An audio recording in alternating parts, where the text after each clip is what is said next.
On est dans une période où on refonde, on est en train de réinventer un modèle. C'est plus dur de le réinventer quand tout n'a pas été détruit. Ça va les pépites? Bon début de semaine à tout le monde. Il y a beaucoup de choses dans la vidéo de ce début de semaine. Par conséquent, si elle passe pas en une partie, je vous la mettrai en deux parties. Je sais que je fais ça relativement rarement, mais là, sur un format aussi long, c'est fort probable. On va faire un petit point sur les événements qui ont eu lieu ce week-end et revenir un petit peu sur tout ce qui s'est déroulé depuis le début. Avant de commencer, donc, je vous rappelle que vous n'êtes pas obligé d'être d'accord avec moi et que ce que je dis n'engage que mon avis, mon analyse personnelle et politique. Vous le savez, dans la communauté, il y a des gens de tous bords, c'est aussi la beauté de cette communauté. Par conséquent, je vous demande juste, même si vous débattez en commentaire, de vous respecter les uns les autres, parce que le sujet est un peu touchy. Pour finir, je vous rappelle que en plus des analyses politiques et des analyses que je fais, il y a toujours une part d'humour dans mes vidéos. Donc il y a certains passages de ces vidéos qu'il faut pas prendre au premier degré. Je le dis pour la team premier Doug de TikTok et des réseaux sociaux en général. On va revenir sur un des sujets qui fait scandale aujourd'hui, c'est la cagnotte du policier. Vous le savez, quand il y a eu le décès du jeune Naël, une cagnotte a été ouverte pour soutenir la maman de Naël et sa famille, qui, je le rappelle, a perdu un fils de 17 ans. Et en face, une cagnotte en soutien à la famille du policier qui, donc, du coup, a tiré sur Naël, a été ouverte aussi. Et là, si on s'arrête 2 secondes pour juste faire une analyse sociologique, déjà, il y a un gros problème. Je vais vous annoncer le montant qu'a atteint la cagnotte du policier aujourd'hui. Je pense que vous allez tous être hallucinés. Mais avant de donner mon avis sur ce point de vue-là, je vais juste donner mon avis déjà sur ces 2 cagnottes. Quelle que soit la raison de base de cette cagnotte pour le policier, dès le début, elle met en opposition 2 camps, entre guillemets. Il y a déjà un truc qui va pas en commençant par là. Je vais vous donner maintenant le montant qu'a atteint la cagnotte. À l'heure où je vous parle, la cagnotte pour soutenir la famille du policier vient de dépasser le 1 million d'euros. Vous vous rendez compte du message qu'on envoie quand même? Continuez à tuer, on vous enverra de l'oseille derrière. Je sais même pas si j'ai besoin de développer ce truc là parce qu'en réalité il y a que des gens qui ont un minimum d'humanité qui comprendraient vraiment le truc là. Par contre je peux peut-être donner une piste de réflexion aux gens qui se disent mais comment ça se fait que cette cagnotte elle a déjà atteint 1 million d'euros alors que celle de la famille de Naël elle a même pas passé les 80 000 euros. Bah déjà il y a 2 éléments hein. Premièrement l'élément social quand même, c'est-à-dire que généralement les gens qui soutiennent la famille de Naël sont des gens qui ont moins d'argent que les gens qui soutiennent les forces de l'ordre. Alors oui vous allez me dire mais Farah il y a des forces de l'ordre qui gagnent pas des salaires de ouf. Non mais j'ai pas dit ça. Il y a même beaucoup de gens des forces de l'ordre qui vivent aussi dans les quartiers populaires, ça je vous l'accorde. Par contre, les soutiens des forces de l'ordre sont souvent plutôt des classes aisées et des gens qui ont de l'argent. Et pour ceux qui me suivent, vous savez très bien, j'ai jamais eu un discours anti-riche. Mais là, c'est juste un fait. Et puis, il y a un deuxième truc, c'est qu'en fait, du côté des mecs qui soutiennent cette cagnotte, c'est-à-dire des gens qui soutiennent les actions de ce policier, parce que là, c'est pas soutenir les forces de l'ordre, c'est soutenir les actions d'un policier qui a tiré à bout portant sur un enfant de 17 ans, il faut quand même le rappeler. Là, pour les mecs qui ont lancé la cagnotte et qui soutiennent du coup l'action du policier en envoyant de l'argent à sa famille, c'est une façon d'essayer de ridiculiser le champ adverse. On est dans une espèce de petite guéguerre d'entre 2 camps. Donc on a beau nous dire quand même que les mecs des quartiers populaires, et je vais revenir après sur eux, ce qu'ils font c'est pas ouf, mais en même temps paradoxalement on joue quand même la même guéguerre dans le camp d'en face. Qui va jouer la raison à un moment donné en fait? Et si on suit la logique, ça devrait être à la République de donner la raison. Donc ça devrait être concrètement aux représentants de la République de donner la raison. Donc à la police, c'est eux l'exemple, c'est pas les gamins l'exemple. Pour avoir le respect, il faut savoir aussi le donner, et pour avoir le respect sur un comportement exemplaire, il faut être capable de l'avoir aussi. Deuxième nouvelle qui a mis un peu le feu aux poudres aujourd'hui, c'est la fameuse déclaration de l'IGPN. L'IGPN s'est arrêté sur ce qu'on entendait dans la vidéo au moment où le policier a tiré sur le petit Naël. On a tous vu les images, les audios ont été décortiqués par des confrères de la presse. Je pense qu'on a tous entendu la même chose jusqu'au shoot, mais je pense qu'on avait des très mauvaises oreilles. Vous savez, dans cette vidéo, on devine une discussion lors du contrôle. Certains avaient cru entendre les policiers dire à Naël « Je vais te mettre une balle derrière la tête » ou « Shoot-le », ce qui laisse penser à un tir prémédité. Quand j'entends le mot « violence policière », personnellement, je m'étouffe. Eh bien, aujourd'hui, l'IGPN, cette police des polices, n'a pas du tout la même analyse. Elle entend les policiers demander à Naël à plusieurs reprises « coupe », sous-entendu « coupe le moteur » et « mets tes mains derrière la tête ». Pardon, je n'ai pas compris. Quoi? Et « mets tes mains derrière la tête ».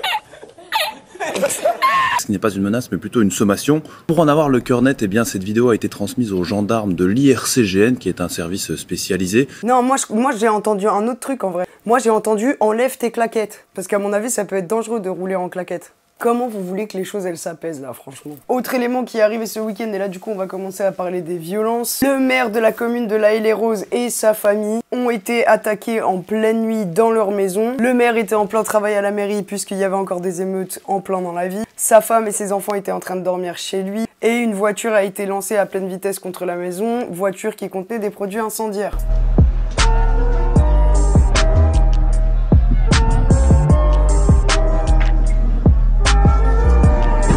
s'est passé à la Île-et-Rose, c'est terrible, et c'est terrible pour ce maire et sa famille. Sa femme a été blessée dans la fuite, et un de ses enfants avec. D'ailleurs, un rassemblement a eu lieu aujourd'hui.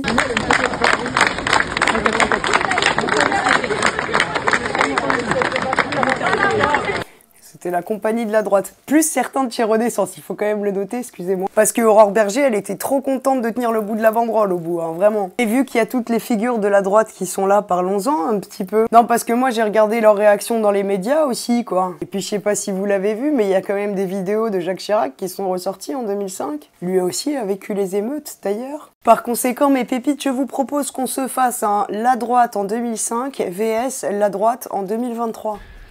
Mais l'adhésion à la loi et aux valeurs de la République passe nécessairement par la justice, la fraternité, la générosité.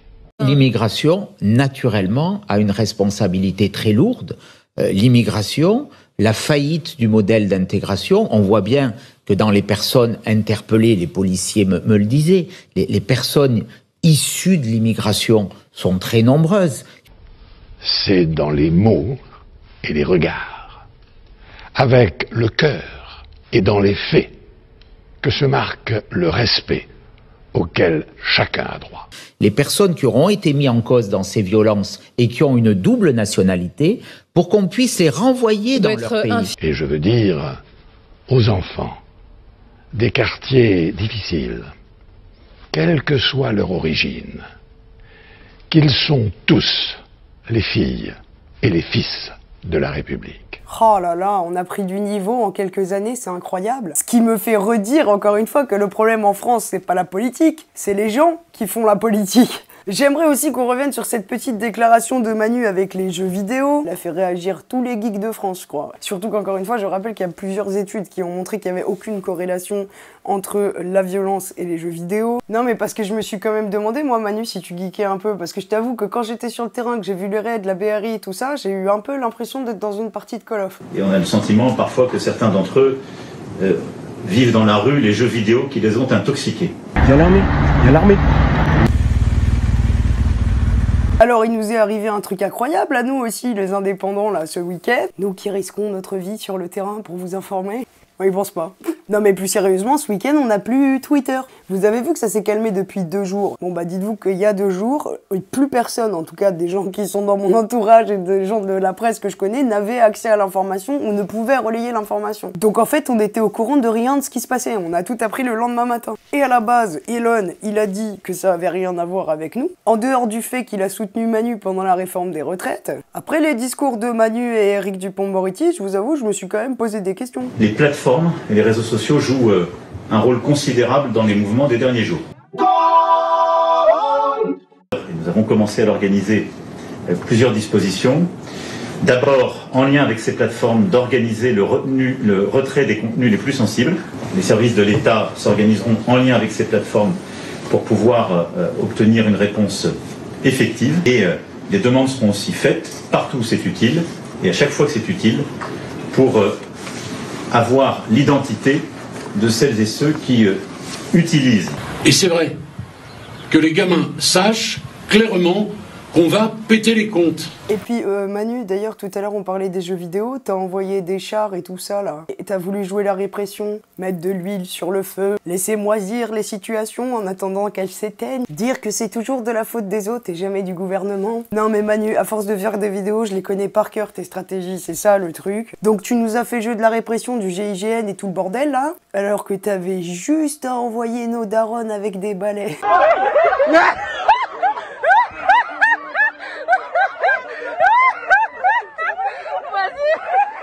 Revenons aussi 2 minutes sur ce truc-là de c'est la faute des parents. Moi, j'ai grandi en quartier populaire. Vous savez pas comment on est éduqué ou quoi? Je peux te dire que si tu bouges une oreille, c'est ta daronne ou ton père qui va venir la chercher l'oreille jusqu'à ce qu'elle termine dans sa main. Déjà, de dire que les parents, ils s'occupent pas des gamins dans les quartiers populaires, vous savez vraiment pas comment on est éduqué dans les quartiers populaires. Et tu peux avoir des parents super éduqués à la française, hein, vraiment. Des parents nés en France. Souvent, dans les quartiers populaires, il y a une éducation comme ça. Parce que quand on se fait cramer, en général, ça finit par des punitions improbables.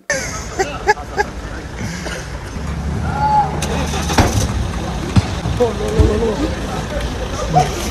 Et tant que j'y suis là, les donneurs de leçons et compagnie. Oui, moi j'ai pas de gosse, j'en veux pas et tout ça, parce que je vois déjà les commentaires. Ouais, mais toi t'as des enfants. Mais vous voulez qu'on fasse un point sur vos vies de parents, hein, vous aussi ou quoi? Zemmour, ton fils accident, alcoolisé. Eric, ton fils, violence conjugale. Qui dit mieux, le fils Morano, le pif plein? Et c'est vous qui venez expliquer aux parents comment ils doivent élever leurs enfants? Moi j'aimerais quand même faire une analyse qui n'a pas été faite dans les médias. On va la faire parce que c'est quand même super important. Est-ce qu'on peut parler du côté social, s'il vous plaît, de ce qui est en train de se passer en France? Non, parce que c'est bon, on est passé par la condamnation de la forme, on est passé par la faute des jeux vidéo, par la faute des parents, ils sont passés par la faute de Mélenchon. Parce que comme je vous ai dit, souvenez-vous dans mes vidéos, Mélenchon est aussi responsable de 1789. Et là, je défends pas le mec, mais il y a un acharnement sur lui à chaque fois, ça en devient presque ridicule en fait. Bon, là, on les a tous fait, les parents, les partis politiques, l'éducation, même les jeux vidéo. Maintenant, on peut se concentrer 2 secondes sur la base là. 30 ans d'abandon dans les quartiers populaires, retrait de la police de proximité, moins d'éducateurs, des quartiers dans lesquels, par exemple à Marseille, on vit avec des rats et des cafards, et c'est normal. Et le pire, c'est que la plupart des gens qui vivent dans ces quartiers populaires, c'est des gens qui sont essentiels à la vie du pays. Je me suis amusé à regarder ce que les gamins avaient dépouillé en dehors de Nike, etc. Et encore, quoique, quand on sait à quel point les gamins aiment les marques, à quel point c'est cher, on peut presque faire un parallèle. Et je suis pas en train de chercher des excuses ou essayer de justifier la violence, mais par contre, j'ai regardé ce que les gamins avaient volé en dehors des vêtements, etc. Si vraiment on a un petit peu l'intelligence d'analyser les images, eh ben elles parlent encore plus que les mots, mais je vous donnerai quand même mon ressenti après. Bon, moi je suis prêt les gars pour faire les courses. Go! Elle prend des chimos ma gueule. Elle prend la mascarpone, je vais faire un bisou. Voilà des messieurs. Voilà des Juju. Ah t'as pris des frites hein? Il reste de la lessive ou pas? Ouais, il reste tout. Ok. J'ai pris du riz. Non, elle est contente. Pas frérot, wesh mais frérot, t'as un vrai panier là, t'as un vrai panier. Ramène une glace. Ramène une glace. Ramène une glace.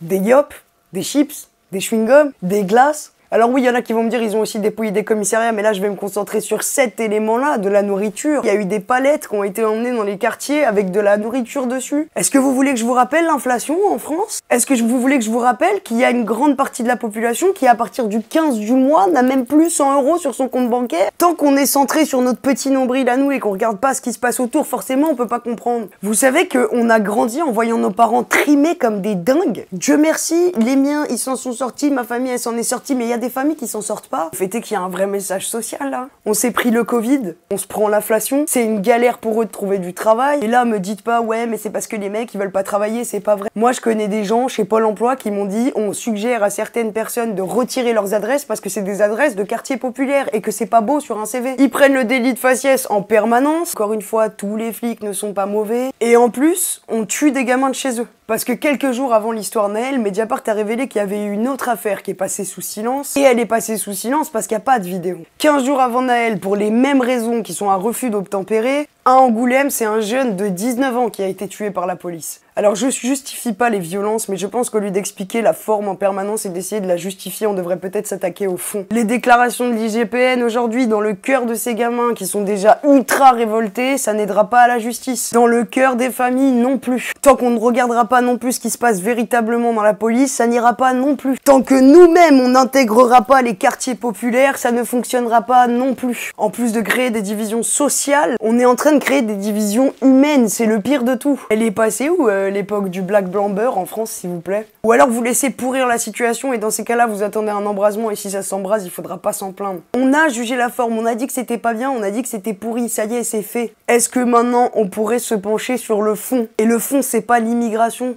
Le fond, c'est de rétablir la confiance, de redonner de la valeur à ces quartiers populaires aussi, et de leur rappeler qu'ils font partie intégrante de la société. Le problème, c'est que tant qu'on fera pas ça, on va passer notre temps à abandonner des gamins, les mettre de côté et leur dire quand il faut, vous allez obéir aux ordres alors qu'on passe votre temps à vous ignorer. Là, il y a une fracture sociale, les amis, qu'il va falloir résoudre. Qui de la street, là. Ah, ils ont tout pété, ils ont tout ravagé et tout ça. Mais par contre, j'ai bien rigolé aussi. Une nuit de violence. Et on est avec notre envoyé spécial qui est avec nous, qui est là. Ah oui, et vous donc vous servez, c'est ça?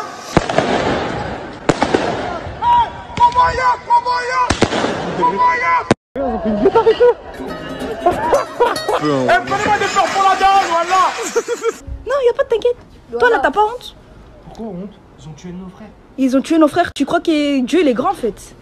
un chat, Julien, mais j'ai jamais dit qu'il était petit. Et vous me rase pas. Ah, mais lui, il est con, lui, voilà. Ah, lui, il est pas mal. Ah, lui, il est super con. Hein. C'est quoi ça?